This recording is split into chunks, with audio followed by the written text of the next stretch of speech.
Hello everyone, welcome back to my channel. Thank you so much for watching. Myself Dr. Ritu.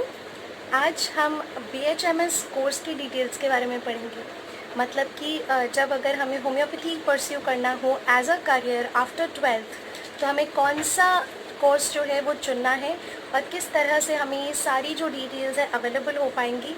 आज इस video में हम उस बारे में बात करेंगे। जनरली बहुत ही कम लोग अवेयर होते हैं इस बारे में कि जो होम्योपैथी में फिजिशियन बनने दैट मीन्स डॉक्टर बनने के लिए कौन से कोर्स के लिए परस्यू करना पड़ता है। तो उसके लिए आपको करना पड़ता है BHMS कोर्स, जिसका फुल फॉर्म है bachelors in homeopathic medicine and surgery.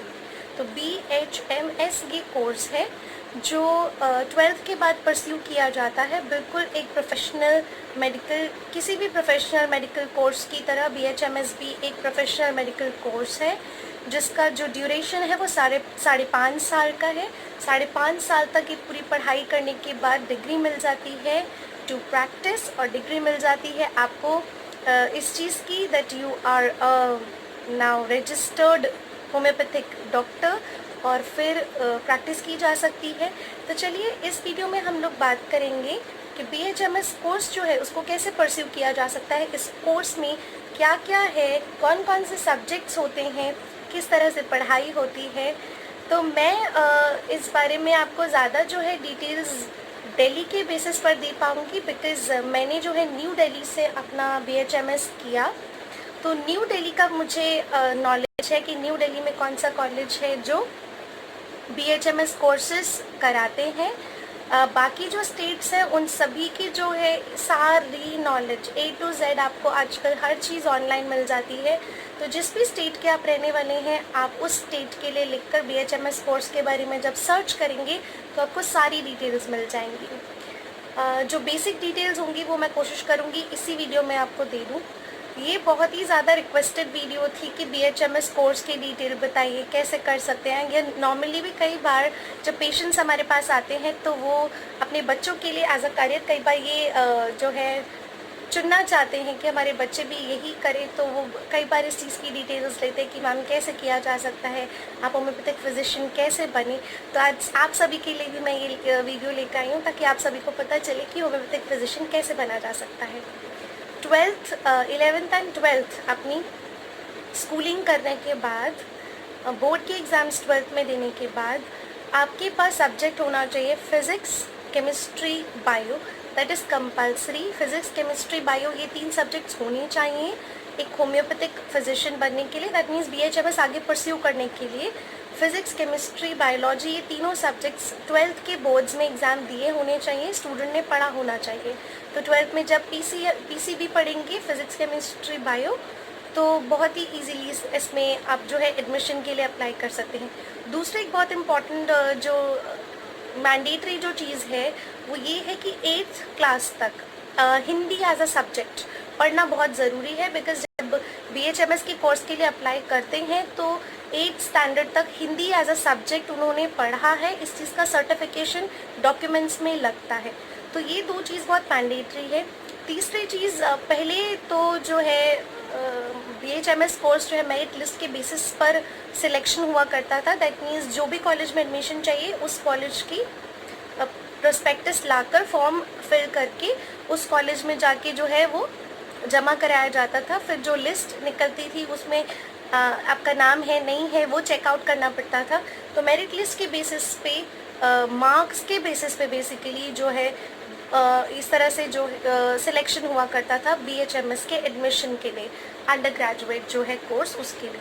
But अभी कुछ समय से नीट जो टेस्ट है, जो कि आजकल हर एक मेडिकल प्रोफेशनल कोर्स में जाने के लिए जो भर रहे हैं सब लोग, जो कॉम्पिटिटिव एग्ज़ाम है नीट का, वो क्लियर करना ज़रूरी है। बिकॉज आप नीट के थ्रू, ये मैंडेटरी हो गया कि आप नीट के थ्रू ही BHMS कर सकते हैं, या फिर कोई और मेडिकल कोर्स जो है, चाहे वो BDS हो, चाहे वो यूनानी हो, चाहे वो आयुर्वेदा हो, कोई भी अगर आयुष से रिलेटेड अगर कोई भी मेडिकल कोर्स आपको परस्यू करना है आफ्टर 12th, तो उसके लिए नीट का जो है एग्ज़ाम, कॉम्पिटिटिव एग्ज़ाम देना बहुत ज़्यादा ज़रूरी है।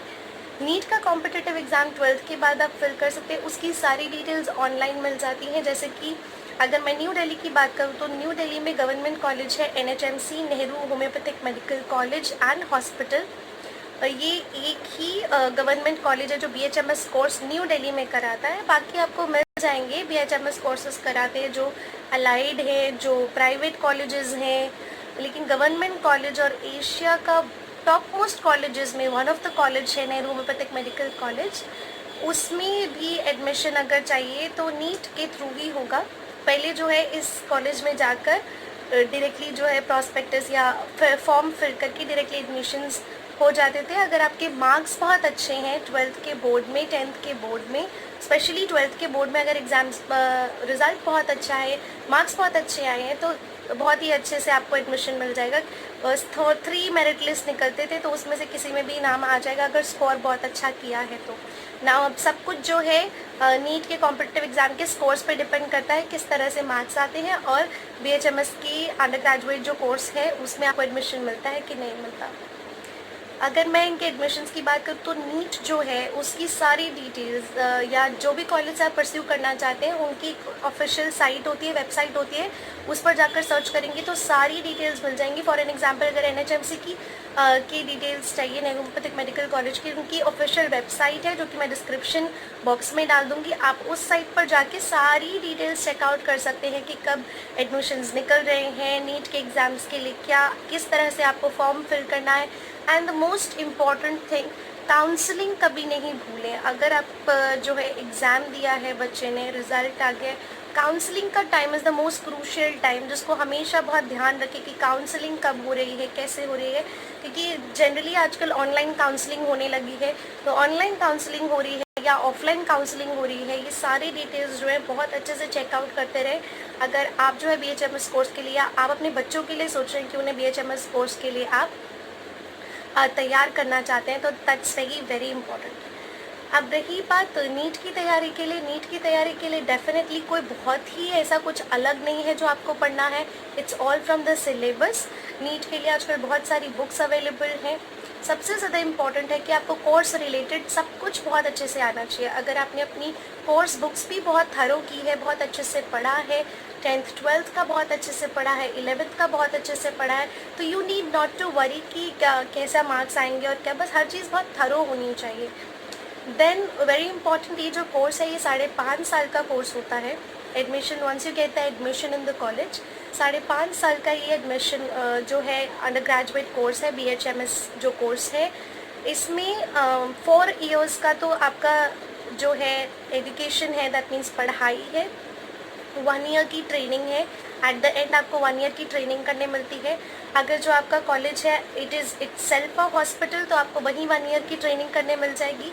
अगर आपका कॉलेज जो है वो हॉस्पिटल नहीं है, वहाँ ट्रेनिंग की कोई सुविधा नहीं है, तो आपको कहीं ना कहीं बाहर आउटसाइड जो है वो ट्रेनिंग के लिए भेजा जाएगा। 1 ईयर इंटर्नशिप होती है। That's a beautiful part of your entire course, that's a beautiful part of your entire course. बहुत कुछ सीखने मिलता है। इस 12 महीने की जो इंटर्नशिप है, उस 12 महीने की इंटर्नशिप में आपको जो 8 महीने इन हाउस आपकी ट्रेनिंग चलती है, दैट मीन्स आपकी उसी हॉस्पिटल में, उसी कॉलेज में जो जहाँ पर भी आपने पढ़ाई की है वहीं पर आपकी जो है ट्रेनिंग चलेगी। 4 महीने आपको बाहर भेजा जाता है, 4 महीने कभी आपको गायनेकोलॉजी की ट्रेनिंग के लिए स्पेशली भेजा जाता है, कभी आपको सर्जरी की ट्रेनिंग के लिए स्पेशली भेजा जाता है। तो ये डिफरेंट जो है, ये सब चीज़ें सीखने के लिए आपको 4 महीने के आउटसाइड ट्रेनिंग के लिए भेजा जाता है, जो बहुत ही।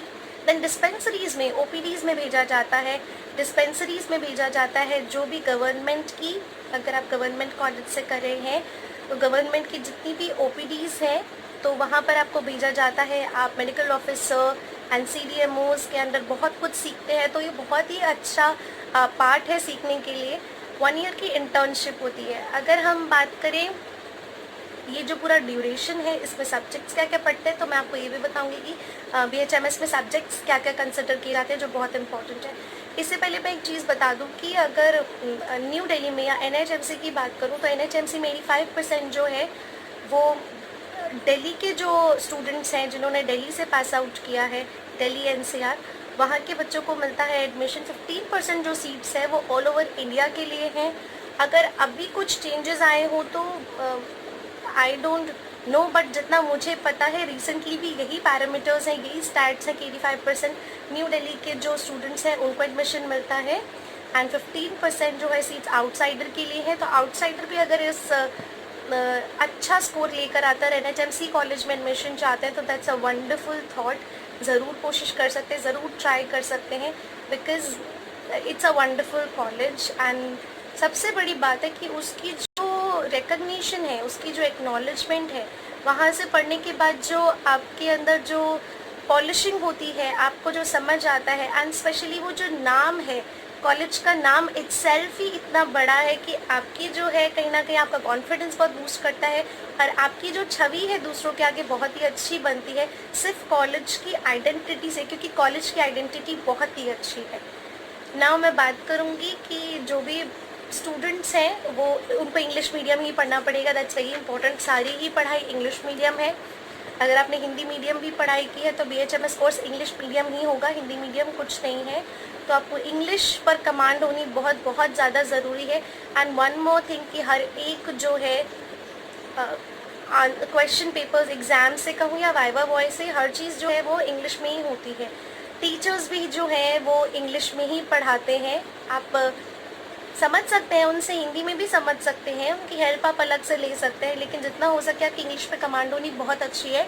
तो जो भी आपको टाइम मिलता है, अगर आपकी इंग्लिश बहुत ज़्यादा अच्छी नहीं है तो जो भी आपको टाइम मिल रहा है, जैसे अभी लॉकडाउन का टाइम है, ये बहुत ही ज़्यादा कुछ नया सीखने का, कुछ प्रोडक्टिव करने का टाइम है। तो इस समय पे वो बच्चे, वो स्टूडेंट्स बहुत ही अच्छे से अपनी इंग्लिश पर कमांड पा सकते हैं, बहुत ही मेहनत करके अच्छी इंग्लिश बोलना और अच्छी इंग्लिश लिखना, प्रेजेंट करना सीख सकते हैं। That's very important to have that confidence to speak in English, और वो कॉन्फिडेंस होना बहुत ज़रूरी है टू राइट इन इंग्लिश।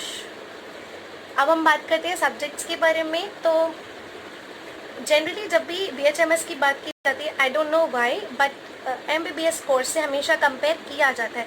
तो ये मैं आपको अपनी जनरल जो है मेरे एक्सपीरियंस से ये चीज़ शेयर कर रही हूँ कि जब भी आप होम्योपैथी करते हैं तो उसके बाद कहीं ना कहीं आपका एमबीबीएस जो कोर्स है उससे कहीं ना कहीं आपका कंपैरिजन होता है। Now what's very different, there is nothing different in both the studies. दोनों ही पढ़ाइयों में कोई भी अंतर नहीं है। जो भी सब्जेक्ट एक एमबीबीएस स्टूडेंट पढ़ता है वही सारे सब्जेक्ट्स बीएचएमएस स्टूडेंट भी पढ़ता है। बस फ़र्क है कि एमबीबीएस स्टूडेंट जो है वो अपनी दवाइयों के बारे में पढ़ते हैं, अपनी फार्माकोलॉजी पढ़ते हैं, और जो बीएचएमएस स्टूडेंट्स हैं, जो आयुर्वेदा स्टूडेंट्स हैं, जो यूनानी स्टूडेंट्स हैं, वो सारे स्टूडेंट्स जो हैं वो अपनी फार्मेसी पढ़ते हैं। दैट मीन्स हम होम्योपैथिक मेडिसिन के बारे में पढ़ते हैं, वो अपनी मेडिसिन के बारे में पढ़ते हैं। This is the only difference. इसके अलावा पढ़ाई में, किताबों में, किसी भी चीज़ में कोई डिफरेंस नहीं है। अगर थॉट में डिफरेंस है कि नहीं हमें उतना प्रैक्टिकल नहीं होना है, उतना डायग्नोसिस के बारे में नहीं सीखना है, तो वो स्टूडेंट का खुद का एक जो है मैं कहूँगी कि उसकी खुद की एक कमी होगी। लेकिन अगर वो सीखना चाहता है, अगर वो करना चाहता है, तो उसका कोर्स कहीं भी किसी और कोर्स से कम नहीं है।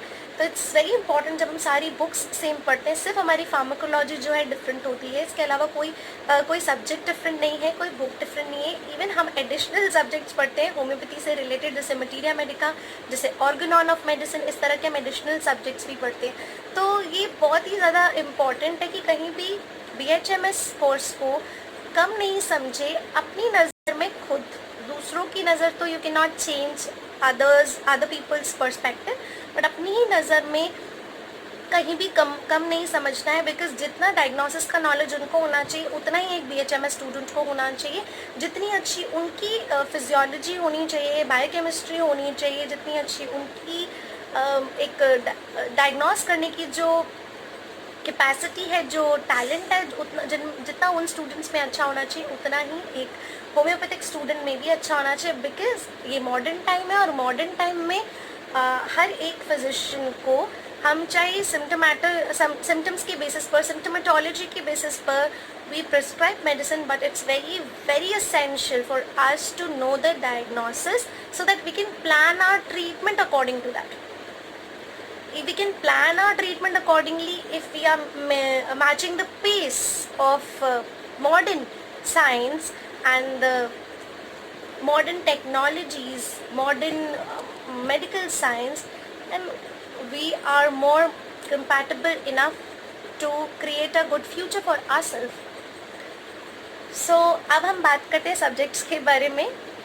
सब्जेक्ट्स जो हैं वो मैं आपको इन टोटल बता रही हूँ, जो भी सब्जेक्ट्स हैं वो first year, second year, third year, fourth year में डिवाइड करके जो है पढ़ाए जाते हैं। फर्स्ट ईयर जो है 1.5 साल का होता है बिकॉज सिलेबस बहुत ज़्यादा होता है, और फर्स्ट ईयर आपका बेस होता है बिल्कुल एक नई पढ़ाई की शुरुआत की तरफ, तो इसलिए फर्स्ट ईयर 1.5 साल का होता है। फर्स्ट ईयर जो 1.5 साल का है, और उसके बाद 1-1 साल के ही होते हैं सेकेंड, थर्ड, फोर्थ ईयर, और 1 साल की आपकी ट्रेनिंग होती है। इसमें आप पढ़ते हैं first and foremost materia Medica. Materia medica एक ऐसा सब्जेक्ट है जो बहुत वास्ट है, इसलिए इस सब्जेक्ट को 4 पार्ट्स में डिवाइड किया जाता है। दैट मीन्स उसमें कुछ मेडिसिन हम फर्स्ट ईयर में पढ़ते हैं, कुछ मेडिसिन सेकेंड ईयर में, कुछ मेडिसिन थर्ड, एंड कुछ मेडिसिन फोर्थ ईयर में हम पढ़ते हैं। Then organon of medicine and homeopathic philosophy, again एक बहुत ही वास्ट सब्जेक्ट है जिसको 1 साल में नहीं पढ़ा जा सकता है, बिल्कुल पॉसिबल नहीं है उस सिलेबस को कवर करना, इसलिए उसको भी 4 पार्ट्स में डिवाइड करके हमें चारों साल पढ़ाया जाता है। We remain in touch with these 2 subjects in continuity, एक होम्योपैथिक मटीरिया मेडिका, एक organon of medicine and homeopathic philosophy. इसके साथ हम पढ़ते हैं फिजियोलॉजी एंड बायोकेमिस्ट्री, हम पढ़ते हैं एनाटमी, ह्यूमन एनाटमी पढ़ी जाती है। उसके साथ हम पढ़ते हैं होम्योपैथिक फार्मेसी, जो फर्स्ट ही ईयर में हमें पढ़ा दिया जाता है। होम्योपैथिक फार्मेसी, किस तरह से मेडिसिन प्रिपेयर हो रही है, कैसे बनती हैं, कौन कौन से स्केल्स होते हैं, कौन कौन सी पोटेंसीज होती हैं, ये सब चीज़ें उसी साल हमें समझा दी जाती हैं। उसके बाद हम पढ़ते हैं पैथोलॉजी, पैथोलॉजी के साथ हम पढ़ते हैं forensic medicine. Forensic medicine again एक ऐसा सब्जेक्ट है जो बहुत ही इंटरेस्टिंग है, कुछ हद तक टफ भी है बिकॉज वो मेडिको लीगल लॉज के बारे में बताता है, बहुत सारे एक्सीडेंट्स एंड ये जितनी भी पोस्टमार्टम रिलेटेड जितनी भी नॉलेज होती है, जितने लॉज बने होते हैं मेडिको लीगल नेग्लिजेंस के या मेडिकल लॉज जितने भी होते हैं, वो सब चीज़ें फॉरेंसिक मेडिसिन में हम पढ़ते हैं। फॉरेंसिक मेडिसिन एंड टॉक्सिकोलॉजी, जितने भी पॉइजन्स होते हैं उन सब के बारे में पढ़ा जाता है इस सब्जेक्ट में, वेरी इंटरेस्टिंग सब्जेक्ट। और पढ़ते हैं gynaecology and obstetrics, that's very very important subject. उसके साथ हम पढ़ते हैं repertory, again a very important subject is repertory, then practice of medicine, surgery. Now surgery ये सब्जेक्ट क्यों पढ़ा जाता है, बिकॉज अगेन नॉलेज होनी बहुत बहुत ज़रूरी है। Being a homeopathic physician also, आप जाकर सीधा सर्जरी नहीं कर सकते, कोई भी नहीं कर सकता। अंडर ग्रेजुएट होने के बाद कोई भी जाकर सीधा सर्जरी नहीं कर सकता। छोटी मोटी सर्जरीज जो हैं वो according to the CCH rule homeopathic students भी कर सकते हैं, और छोटी मोटी सर्जरीज जो हैं वो MBBS स्टूडेंट्स भी कर सकते हैं, आयुर्वेदिक स्टूडेंट्स भी कर सकते हैं, यूनानी स्टूडेंट्स भी कर सकते हैं। तो छोटी मोटी जो सर्जरीज हैं वो की जा सकती हैं, ड्रेसिंग, बैंडेजिंग, ये सब चीज़ें की जा सकती हैं, तो उसमें कोई भी प्रॉब्लम नहीं है वो सब चीज़ें। लेकिन सर्जरी का पूरा नॉलेज एक डॉक्टर को होना ज़रूरी है, because you have to deal with certain cases in your future. ऐसा नहीं है कि नॉलेज बिल्कुल नहीं हो उससे रिलेटेड, तो सर्जरी पूरी अच्छे से पढ़ाई जाती है। सर्जरी एक बहुत ही असेंशियल एक सब्जेक्ट है। देन कम्युनिटी मेडिसिन के बारे में पढ़ाया जाता है, इट्स अ वंडरफुल सब्जेक्ट। दो ये थोड़ा सा स्टार्टिंग में बोरिंग लगता है, लेकिन बाद में इसमें इंटरेस्ट आने लगता है। कम्युनिटी मेडिसिन बहुत ही अच्छा सब्जेक्ट है। Then practice of medicine, it's a very important subject. Practice of medicine, साथ ही साथ जो डिजीज़ पढ़ रहे हैं उसकी होम्योपैथिक मेडिसिन, थेराप्यूटिक्स के बारे में हम लोग पढ़ते हैं। नेक्स्ट सब्जेक्ट जो है वो है ऑर्गेनॉन ऑफ मेडिसिन और मटीरिया मेडिका, तो हम पढ़ ही रहे हैं। रिपर्टरी जो है वो भी हम पढ़ रहे हैं। Practice of medicine, homeopathic, materia Medica, Organon of medicine, community medicine, repertory, ये बहुत ही इंटरेस्टिंग सारे सब्जेक्ट्स हैं, और ये हम डिवाइड करके जो है हर एक ईयर में पढ़ते जाते हैं, and they are quite interesting, they are quite knowledgeable. Books भी बहुत ही अच्छी हैं, और ये जो है सब्जेक्ट्स पढ़ने में सच्ची बहुत ही मज़ा आता है। प्रेशर के साथ नहीं, बहुत ही डिवोशन के साथ पढ़ना बहुत इम्पॉर्टेंट है। और होम्योपैथी अगर परस्यू करना चाहते हैं तो I must say at the end of this video कि होम्योपैथी पढ़ने के लिए you need to have patience, you need to have a lot of patience. Why? Because we are going to deal with those cases where we need patience and we are dealing with the patient, तो उनके साथ patience रखना बहुत ज़रूरी है। हमारी pathy में हमें बहुत ही पेशेंस के साथ, सब्र के साथ हर एक केस को लेना पड़ता है, समझना पड़ता है।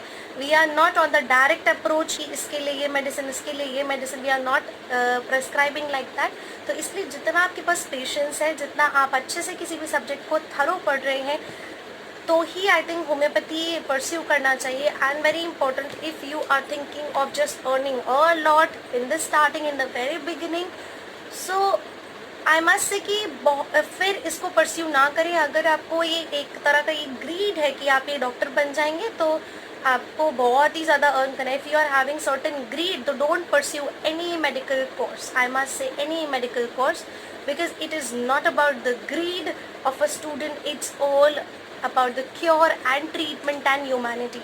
सो ये चीज़ याद रखनी बहुत बहुत ज़्यादा ज़रूरी है कि आप जो है मैनकाइंड को सर्व करने के लिए है, ना कि अपनी ग्रीड को फुलफिल करने के लिए। तो आप चाहे कोई भी पैथी जो है पढ़ना चाह रहे हो या आप उसको परस्यू करना चाह रहे हो, तो उसके लिए आपको बहुत ही डाउन टू अर्थ रहकर बहुत ही काइंड पर्सपेक्टिव से अपने जो है कोर्स को परस्यू करना चाहिए। आई थिंक मैंने सारी डिटेल्स आपको दे दी हो। अगर आपको वीडियो अच्छी लगी हो तो प्लीज़ लाइक कर दीजिएगा, शेयर कर लीजिए अपने फ्रेंड्स में, अपनी फैमिली में, और सब्सक्राइब कर लीजिए। अगर सब्सक्राइब नहीं किया अभी तक तो सब्सक्राइब कर लीजिए मेरे चैनल को। कमेंट बॉक्स में लिखकर ज़रूर बताइएगा कि कितनी हेल्पफुल रही है आपके लिए वीडियो, कितना अच्छा लगा आपको इस वीडियो को सुन के। Thank you so very much. Stay home, stay healthy and stay connected with homeopathy. Bye bye.